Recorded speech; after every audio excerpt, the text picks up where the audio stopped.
Commentaire de Charles Andrew Coates, sur le livre de l'Apocalypse de Jean. Chapitre 1er.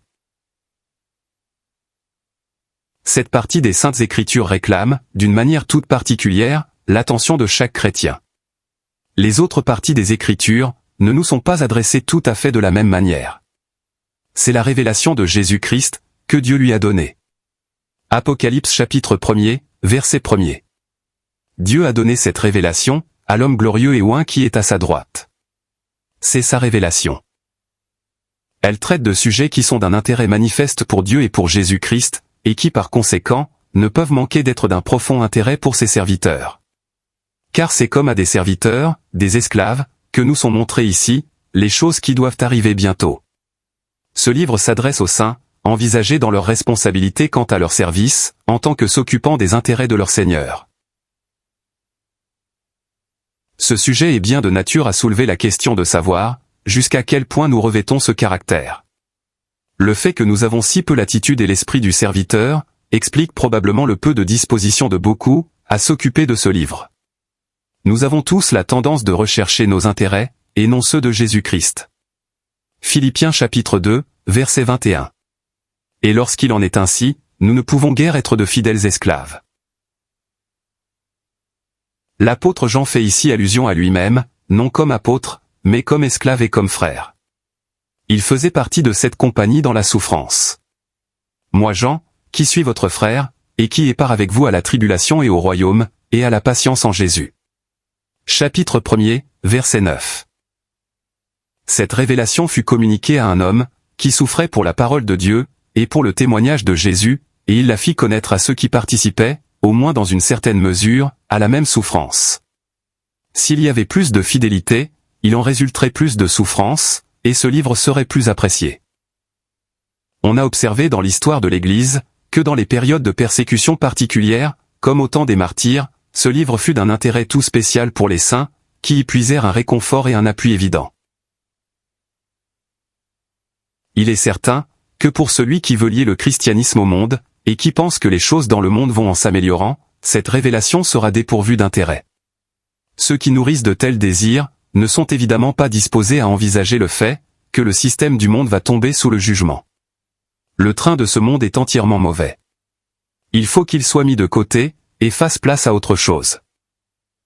Les églises ont été de vrais luminaires, leurs membres ont souffert comme témoins d'un Christ rejeté, et le monde sous tous les rapports, est une scène de désordre moral. C'est là, le vrai caractère des choses ici-bas, et il est clairement exposé dans ce livre, avec toutes les conséquences qui en découlent. La considération de telles choses dans la crainte de Dieu, comporte de sérieux exercices, en présence desquels beaucoup refusent de se placer, et c'est sans doute une des raisons pour lesquelles ce livre a été si négligé. En réalité, le livre de l'Apocalypse est plein d'encouragement, pour tous ceux qui craignent Dieu, et qui aiment notre Seigneur Jésus-Christ. Car il montre le triomphe de Dieu sur toutes les formes de la puissance du mal. Il fait ressortir le caractère de cette puissance, et tout ce qui en sera l'aboutissement, mais il la montre brisée et mise de côté, pour faire place à la puissance et au royaume de notre Dieu, et à l'autorité de son Christ. Apocalypse chapitre 12, verset 10. Il embrasse une vaste étendue, car il révèle ce qui sera fait à l'égard de toutes choses dans l'univers moral, afin d'établir éternellement la gloire de Dieu, et la pleine bénédiction de l'homme racheté par la rédemption, qu'il s'agisse de l'Église, ou d'autres familles de rachetés. Dans ce livre, Dieu fait de nous ses confidents, à un moment tout particulier. Christ a été manifesté en chair. Il est allé à la croix pour accomplir la rédemption, et il est remonté au ciel, comme l'homme ressuscité. L'Église, laissée ici pour être son témoin pendant le temps de sa réjection, a manqué. Alors que va-t-il arriver ? Il nous est parlé ici, des choses qui doivent arriver bientôt. Apocalypse chapitre 1er, verset 1er. Et si nous aspirons à être des serviteurs dignes de confiance, les communications qui sont faites, auront pour nous le plus profond intérêt. Des cœurs touchés par l'amour de Jésus-Christ, et par la manière dont cet amour s'est exprimé dans la mort, par la conscience aussi de la position merveilleuse, dans laquelle cet amour nous a placés comme sacrificateurs pour son Dieu et Père, doivent prendre un intérêt intelligent et profond, relativement à tout ce qu'il a à nous communiquer. Le temps est proche. Chapitre 1er, verset 3, et chapitre 22, verset 10. Nous remettons facilement dans nos esprits ces choses à plus tard. Mais le Seigneur voudrait nous voir les considérer comme proches, et l'Esprit, dans la lecture de ce livre, les place tout près de nous. Si nous lisons et écoutons les paroles de cette prophétie, c'est pour que nous gardions les choses qui y sont écrites. Chapitre 22, verset 7. Les choses qui sont écrites ont une grande valeur. Il y a lieu d'y attacher du prix. Elles ne sont pas destinées à satisfaire la simple curiosité. À les lire, à les écouter, et à les garder est attachée une bénédiction spéciale. Pour ceux qui, comme nous, se trouvent dans les conditions des derniers jours, il importe de passer par le sérieux exercice que produit un tel livre, et d'être aussi réconforté et établi. Seul un bon fondement divin peut nous préserver d'être ébranlés dans des jours comme ceux-ci.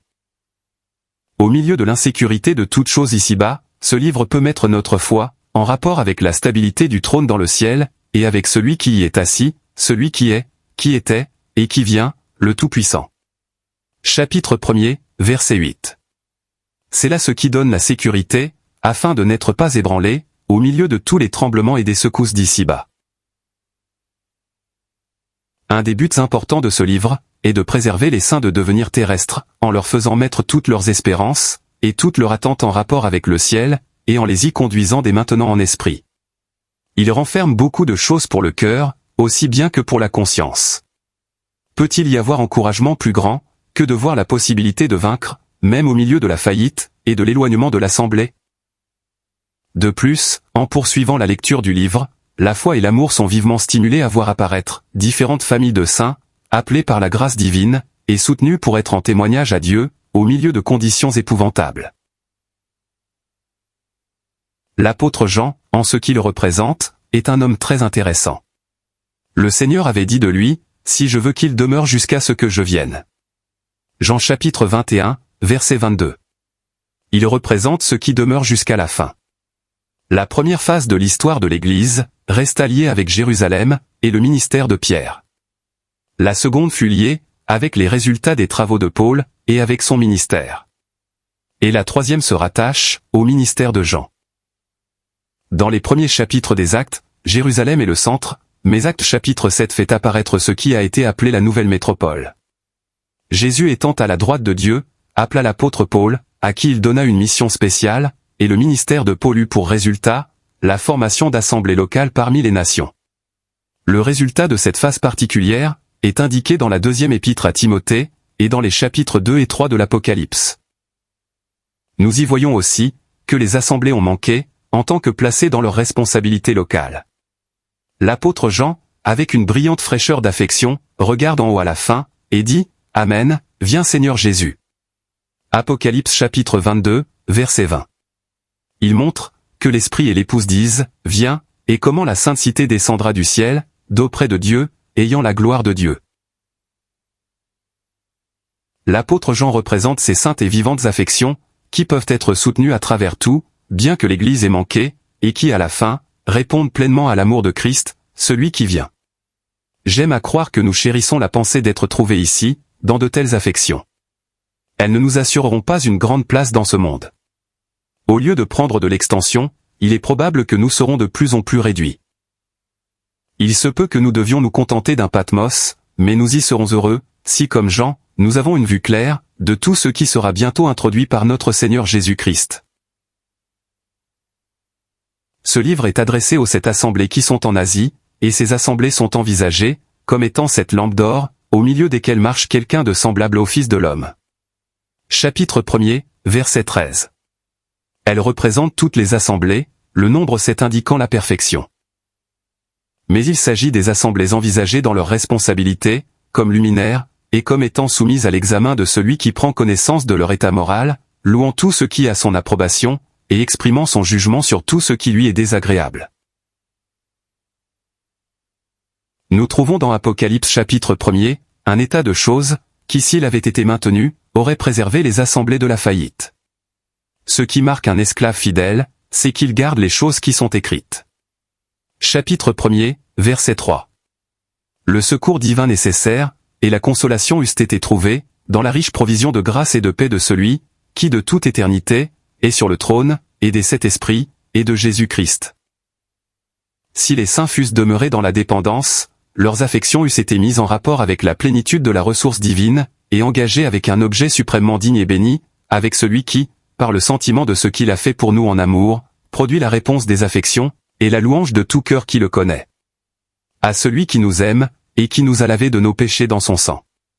Et il nous a fait un royaume, des sacrificateurs pour son Dieu et Père. À lui la gloire et la force au siècle des siècles. Amen. Versets 5 et 6.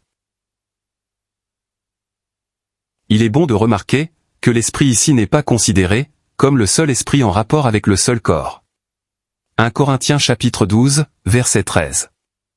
Mais qu'il est vu au verset 4, comme les 7 esprits, c'est-à-dire qu'il est présenté dans la diversité et la perfection de ses activités, pour l'accomplissement de la volonté souveraine de Dieu. La vision de celui qui était au milieu des lampes était telle, que Jean tomba à ses pieds comme mort. Verset 17. On ne saurait avoir ni puissance, ni capacité d'aucune sorte pour le service d'une telle personne, si l'on est fortifié par le toucher de sa droite. Tout, en dehors de cela, n'a de place que dans la mort. C'est ainsi que se trouvera formé, ce qui pourra être en témoignage divin. Les 7 lampes sont d'or. Verset 12. Elles suggèrent ce qui est divin en caractère, le fruit de la grâce et de l'opération divine. Rien d'autre ne serait capable de briller de la lumière divine, en témoignage ici-bas. C'est en réalisant la proximité du Seigneur, marchant au milieu des 7 lampes, son regard constamment sur nous, qu'est maintenu le saint sentiment de notre responsabilité envers lui, qui quoique invisible se tient tout près, afin de voir de quelle manière on s'acquitte de cette responsabilité. Si ces choses avaient été maintenues en puissance dans l'âme des saints, ceux-ci auraient été gardés des éléments de défection. En Apocalypse chapitre 1er, verset 5, nous voyons le Seigneur comme le témoin fidèle. On ne peut avoir une pensée juste du témoin, que si on en a d'abord vu l'expression en lui, et là, nous la voyons sans défaut et sans faiblesse. Combien parfaitement il a rendu témoignage, à tout ce que Dieu est en grâce envers l'homme, et à tout ce qu'il était lui, comme homme entièrement selon la pensée et le plaisir de Dieu. Il est maintenant le premier-né des morts, le ressuscité, en dehors de tout ce qui est ici-bas. Il sera bientôt manifesté, comme le prince des rois de la terre. Nous le confessons dès maintenant, comme roi et souverain. Nous confessons son titre, alors qu'il est toujours le rejeté. La seule mention de cette grande et glorieuse personne, suscite dans chaque cœur qui la connaît, une explosion de louanges. À celui qui nous aime. Verset 5. Un flot surabondant de louanges monte vers lui, et ensuite, un témoignage solennel est rendu de lui. Voici, il vient avec les nuées. Verset 7. Le monde n'en a pas fini avec lui. Le monde peut penser qu'il s'est débarrassé de lui, et agir comme si cela était, mais le fait est tout autre. Dieu ordonne maintenant aux hommes, que tous, en tout lieu, ils se repentent. Parce qu'il a établi un jour, auquel il doit juger en justice la terre habitée, par l'homme qu'il a destiné à cela, de quoi il a donné une preuve certaine à tous, l'ayant ressuscité d'entre les morts. Actes chapitre 17, versets 30 et 31. La position dans laquelle Jean se trouvait, est comme une figure du lieu où est aujourd'hui le vrai témoignage, c'est-à-dire pendant la période de l'Église.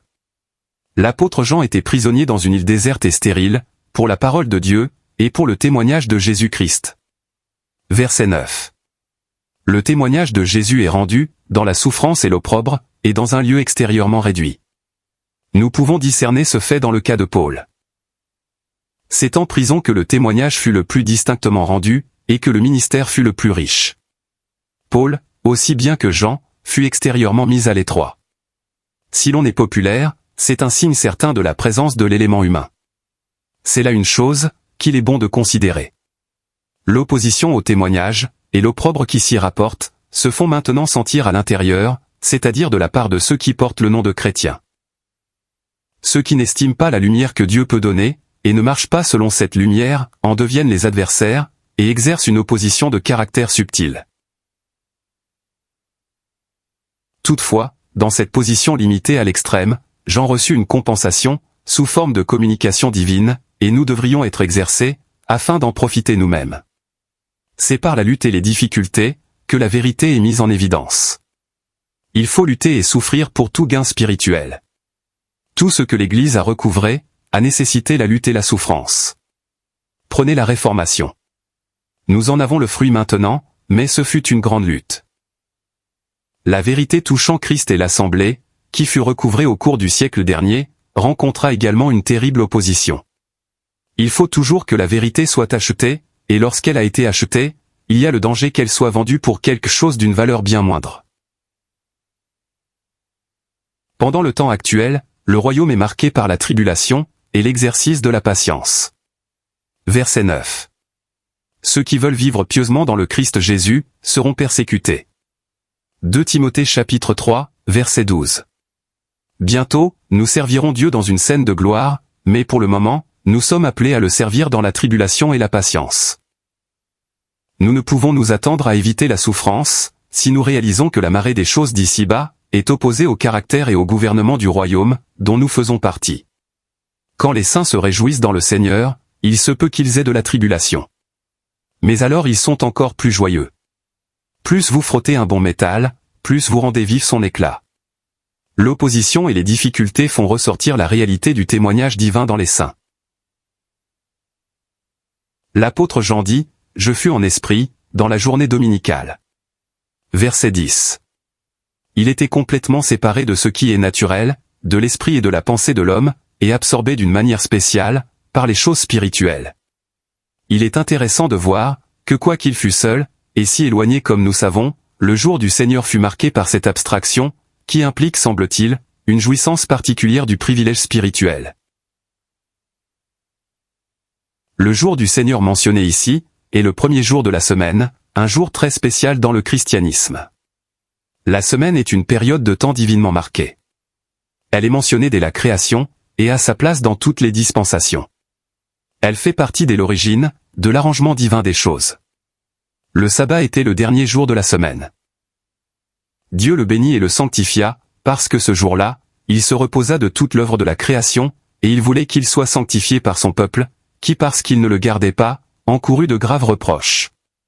Mais maintenant, c'est le premier jour de la semaine qui est sanctifié. Ce jour-là a été distingué de tous les autres jours, comme celui où le Seigneur est ressuscité d'entre les morts. Et le Seigneur le réclame pour lui-même. C'est pourquoi nous trouvons que le premier jour de la semaine, à 2 reprises successives, les disciples se réunirent, et le Seigneur vint au milieu d'eux. Jean chapitre 20, versets 19 et 26. Un peu plus tard, les saints se réunirent ce jour-là, pour rompre le pain. Actes chapitre 20, verset 7. C'est un jour particulièrement caractéristique du christianisme, marqué d'un privilège spirituel spécial. Et le fait que c'est le premier jour, suggère la pensée qu'il doit donner un caractère particulier aux 6 jours qui suivent. Quoique Jean fût probablement isolé de ses frères, il fut en esprit, dans la journée dominicale, et fut occupé de réalités spirituelles, en dehors de tout le courant des choses d'ici-bas. Mais étant dans cet état d'abstraction, il entendit derrière lui une grande voix, comme d'une trompette. Verset 10. Il fut pour ainsi dire, détaché momentanément des privilèges particuliers, qui sont dans l'esprit, et qui se trouvaient normalement dans ses pensées, en rapport avec la journée dominicale. Il fut distrait de ces choses, afin de voir les assemblées placées ici en responsabilité, pour manifester la lumière de Dieu, et pour voir au milieu d'elles, celui qui prenait connaissance de leur état, et qui exprimait son jugement à leur égard. La lumière devait briller, suivant que Dieu serait connu en grâce, et que les saints se tiendraient dans le champ illuminé par la splendeur de Christ. Leurs relations les uns avec les autres, comme marchant ensemble dans la vérité, l'amour, la sainteté et l'unité, en complète séparation du monde, auraient pour effet de soutenir le témoignage de la grâce divine, et de constituer des témoins fidèles à un Christ rejeté. Le Seigneur est au milieu des lampes, voyant si ce caractère est maintenu, ou en quoi on s'en est écarté. Quelle pensée solennelle! Il est là, jugeant et discernant toutes choses selon Dieu. Il est ceint aux mamelles, d'une ceinture d'or. Chapitre 1er, verset 13. Ses affections sont retenues. Elles ne peuvent avoir libre cours pour nourrir et chérir, car ses yeux découvrent beaucoup de choses, qui appellent sa réprimande et sa discipline. Il considère ce qui est dû à lui-même et à Dieu. Sa tête et ses cheveux étaient blancs, comme de la laine blanche, comme de la neige. Verset 14. Ceci donne la pensée de maturité dans le jugement. Ses yeux comme une flamme de feu, parle de discernement pénétrant. Verset 14. Rien de caché, même au plus profond de notre être, ne peut échapper à ses yeux scrutateurs. Partout où il pose ses pieds, lorsqu'il marche au milieu des lampes d'or, tout est éprouvé selon ce qu'est notre Dieu, comme un feu consumant. Combien pénétrante est la chaleur de ce feu! Qui peut faire face à une telle épreuve? Sa voix, comme une voix de grandes eaux, voix pleine de majesté. Verset 15. Et il avait dans sa main droite cette étoile. Verset 16. Il affirme son titre et sa capacité à tenir dans sa main droite, tout élément responsable dans les assemblées. C'est là seulement, que ces éléments peuvent être dirigés et soutenus.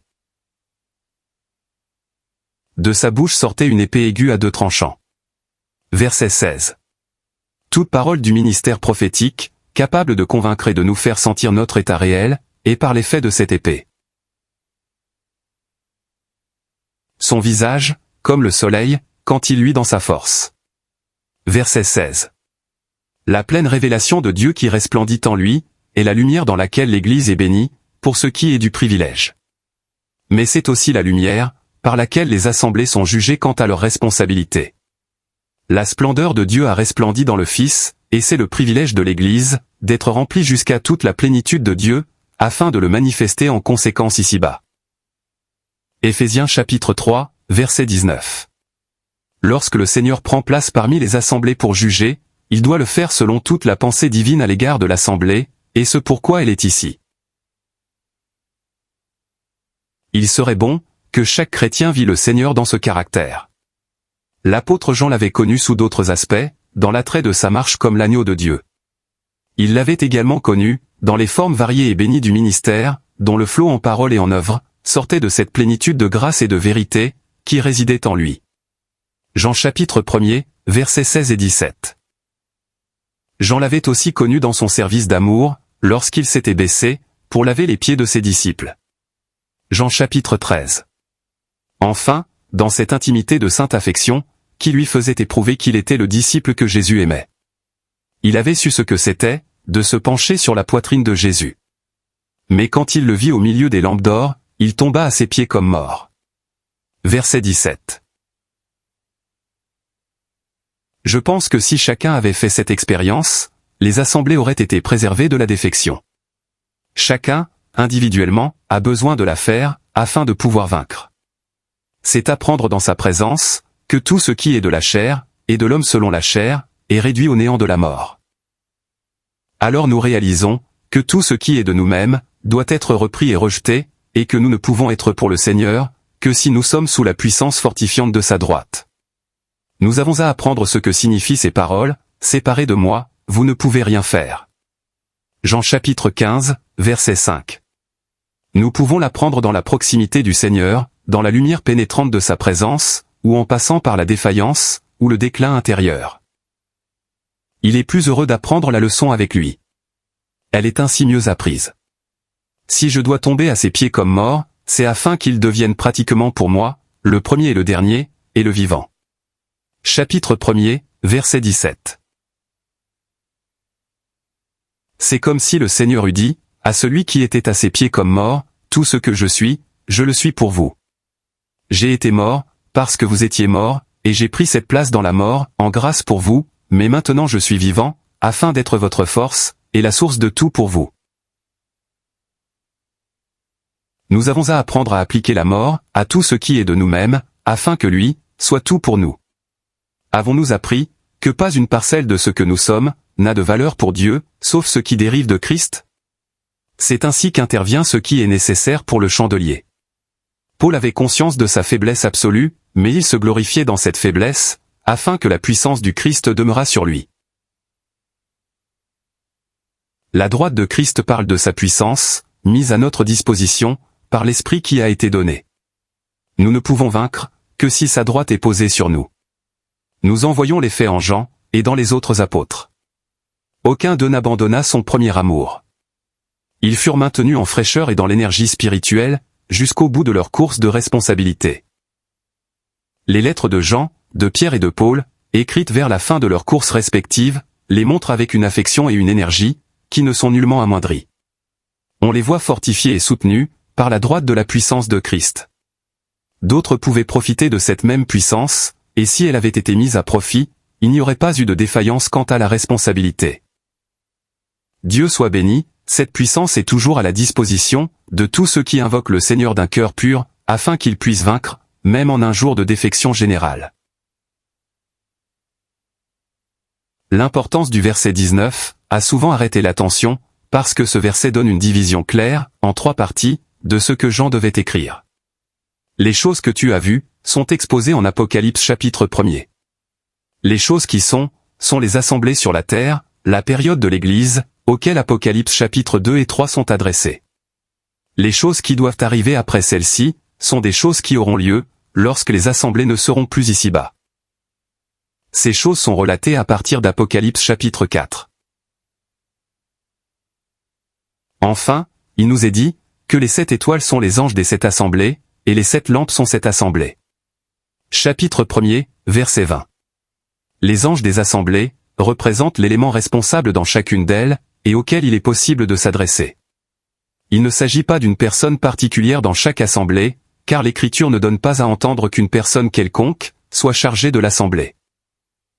Les anciens, les évêques, les surveillants, sont toujours mentionnés et au pluriel, en relation avec l'assemblée. Il n'est nullement parlé d'un seul évêque dans aucune assemblée. L'ange de l'assemblée semble être une personne symbolique, représentant l'élément responsable, car ce qui est écrit à l'ange n'a aucun rapport avec les œuvres ou l'état d'une personne prise individuellement. Bien que les pronoms personnels soient employés, il s'agit d'un bout à l'autre, des œuvres et de l'état de l'assemblée. Les étoiles sont des luminaires célestes, et il se peut que l'allusion s'applique à ceux qui sont placés dans l'assemblée pour enseigner. Si nous les envisageons ainsi, il est important de voir que leur place est dans la droite du Seigneur. Lui seul a qualité pour les avoir en main, et pour disposer d'eux comme il l'entend.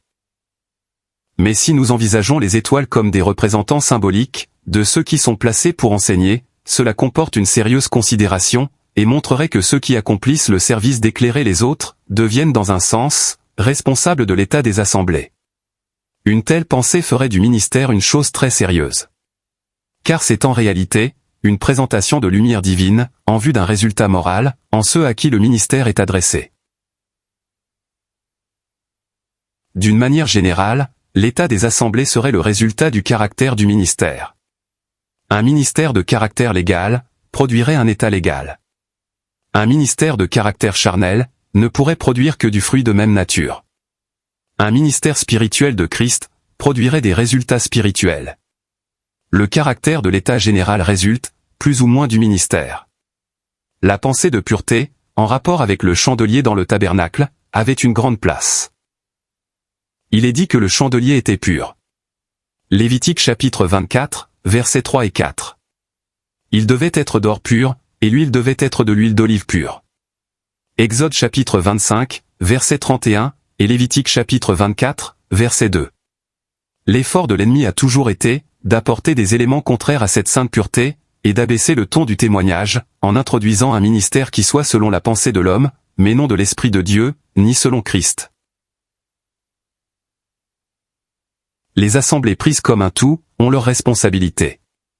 Mais une responsabilité spéciale s'attache à ceux qui occupent une place comme ayant de la lumière, et qui la présentent à d'autres. C'est une chose bénie de placer les autres sous une influence, qui soit spirituelle et de Dieu, qui soit en harmonie avec la pureté du chandelier. Mais c'est aussi une chose intensément solennelle, d'influencer les autres, d'une manière qui tende à les éloigner de Christ, à corrompre ce qui est de Dieu, ou à en abaisser le niveau dans les âmes des siens. Un exercice sérieux à cet égard aurait un effet préservatif, et c'est probablement dans le but de produire de tels exercices, que la responsabilité touchant l'état moral des assemblées, est dans chaque cas attribuée à l'ange. L'ange représente l'élément responsable, et il n'y a pas de doute qu'il s'agit surtout de ceux qui exercent une influence sur les autres.